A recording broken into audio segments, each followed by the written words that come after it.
विविध मागण्यांसाठी अवकाळी पावसामुळे नुकसान झालेल्या शेतकऱ्यांचा जालना जिल्हाधिकारी कार्यालयावर मोर्चा। द्राक्ष बागांचे झालेले नुकसानाचे पंचनामे करण्याची मागणी। फळबाग नुकसानीचे पंचनामे करण्याच्या मागणीसाठी जालन्याच्या कडवंची गावातील शेतकरी आक्रमक। कृषी विभागाने 8 दिवसात नुकसानीचे पंचनामे न केल्यास आम्ही आमची पुढची आंदोलने दिशा ठरवणार। शेतकऱ्यांची प्रतिक्रिया। विविध मागण्यांसाठी अवकाळी पावसामुळे नुकसान झालेल्या शेतकऱ्यांनी जालना जिल्हाधिकारी कार्यालयावर मोर्चा काढलाय। यावेळी अवकाळी पावसामुळे झालेल्या नुकसानीचे पंचनामे करण्याची मागणी देखील शेतकऱ्यांनी केली आहे। जालन्याच्या कडवंची गावासह आजूबाजूच्या गावातील मागील आठवड्यात झालेल्या अवकाळी पावसामुळे द्राक्ष बागाचे मोठ्या प्रमाणात नुकसान झाले, मात्र अद्याप देखील कृषी विभागाचे याचे पंचनामे केलेले नाहीये। त्यामुळे शेतकरी आक्रमक झाले असून त्यांनी जिल्हाधिकारी कार्यालयावर मोर्चा काढत झालेल्या नुकसानीचे तातडीने पंचनामे करण्याची मागणी केली आहे। तसेच वाघरू मंडळात नवीन प्रजन्यमापक यंत्र बसवण्याची मागणी नुकसानग्रस्त शेतकऱ्यांनी जिल्हाधिकाऱ्यांकडे केली आहे। 8 दिवसात नुकसानीचे पंचनामे न केल्यास आम्ही आमची पुढची आंदोलनाची दिशा ठरवणार असल्याचं संतप्त शेतकरी म्हणाले। आरोप करत अद्यापपर्यंत कृषी विभागाने नुकसानीचे न केल्याची खंत शेतकऱ्यांनी बोलून दाखवली आहे। जिल्हाधिकाऱ्यांची भेट घेतलेली, काय प्रमुख मागणी होती आणि कलेक्टरकडनं काय आश्वासन मिळालं?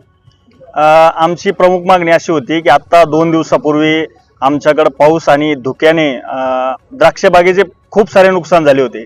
त्या संदर्भात जेव्हा आम्ही माहिती काढली तर आमच्या मंडळात वाघरळ ठिकाणी जे असलेलं प्रजन्यमापक, या मापकामध्ये 2 दिवसाचा पाऊस हा निरंक दाखवण्यात येत होता आणि विमा कंपनीकडून याचा कोणताच मोबदला की पाऊस निरंक दाखवल्यामुळं मिळत नसल्यामुळं, शेतकऱ्यांना विमा मिळत नसल्यामुळं आम्ही आज कलेक्टर साहेबांना भेटलो आणि सविस्तर त्याविषयी चर्चा केली आणि त्यांनी आम्हाला सांगितलं की पर्जन्यमापकाचा जो विषय आहे तो मी मार्गी लावण्याचा 100% प्रयत्न करतो आणि बाकीचं पाणंद असतील, सामूहिक शेततळे असेल, याच्यासाठी अनुदान असेल आणि बँकेचे काही मुद्दे होते युनियन बँकेचे, त्या संदर्भातही साहेबांनी आम्हाला सांगितलं की मी 100% प्रयत्न करतो की मला यात काय बदल केला जाईल म्हणून।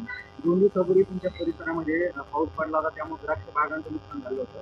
कृषी विभागाने काही पंचनामे केलेत का आणि त्या संदर्भात काही बोलणं झालं? कृषी विभागाचा जो कारभार आहे हा सगळा भोंगळ कारभार झालेला आहे। कृषी विभागाने 2 दिवसापूर्वी आमच्याकडे पंचनामे तर आमच्या देखत काही केले नाही, पण परंतु प्रत्यक्षदर्शी त्यांनी जे नुकसान झालंय ते बघितलंय आणि आशा करतो आम्ही की येत्या 8 दिवसाचा वेळ देऊन 8 दिवसात ते काहीतरी त्याच्यावर मार्ग काढतील आणि पंचनामे करतील अशी आशा बाळगतो।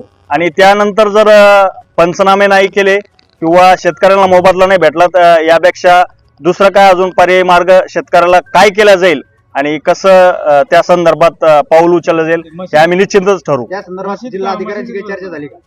हो, त्या संदर्भात